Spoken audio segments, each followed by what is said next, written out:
आपल्या या 27 गावामधील पिशिवली भाग, देशमुख होम्स, गोलिवली, रिजन्सी अनंतम, रिजन्सी दावडी या परिसरात आज महिन्याभरापासून पाण्याची समस्या तुटवडा प्रचंड प्रमाणात जाणवत आहे आणि त्यामुळे नागरिकांचा रोष दरदिवशी वाढत चालल्यामुळे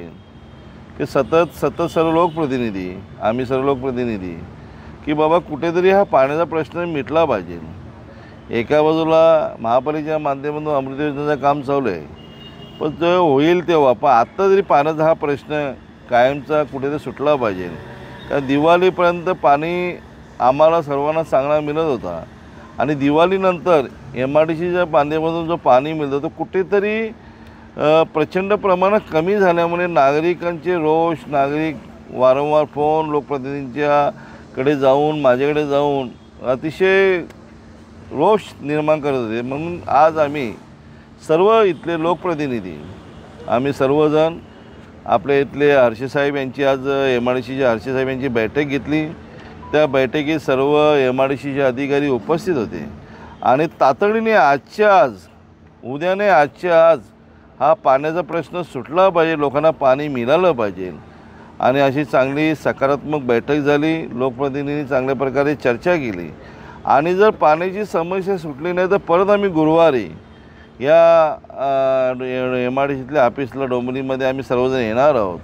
आणि मग पुढचा पर्याय आम्ही तयार करणार आहोत अशी इशारा दिलेला आहे। 4 ते 5 वेळा लेखी आश्वासन दिले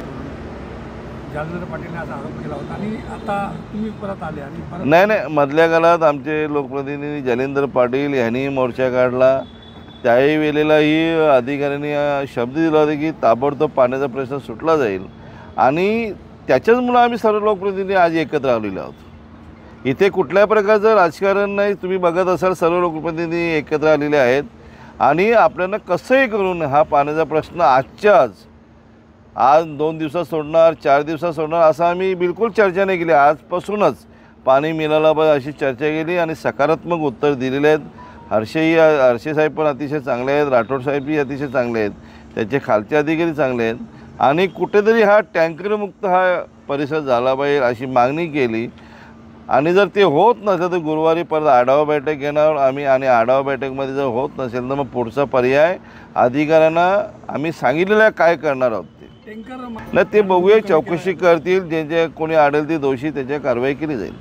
एकीकडचं पाणी कमी झालं की दुसरीकडे वाढतं, दुसरीकडचं झाल्यावर पहिलीकडे त्यांनाही सांगण्याचा आम्ही तेच प्रयत्न केला की असं काय तुम्ही वागू नका की कुठेतरी पाणी एका ठिकाणी 2 दिवस चांगला पाणी जातो तर तो बंद झाल्यानंतर दुसऱ्या ठिकाणी ते पाणी चांगलं जातं, तसं न करता सर्व नागरिकांना व्यवस्थित पाणी मिळालं पाहिजे।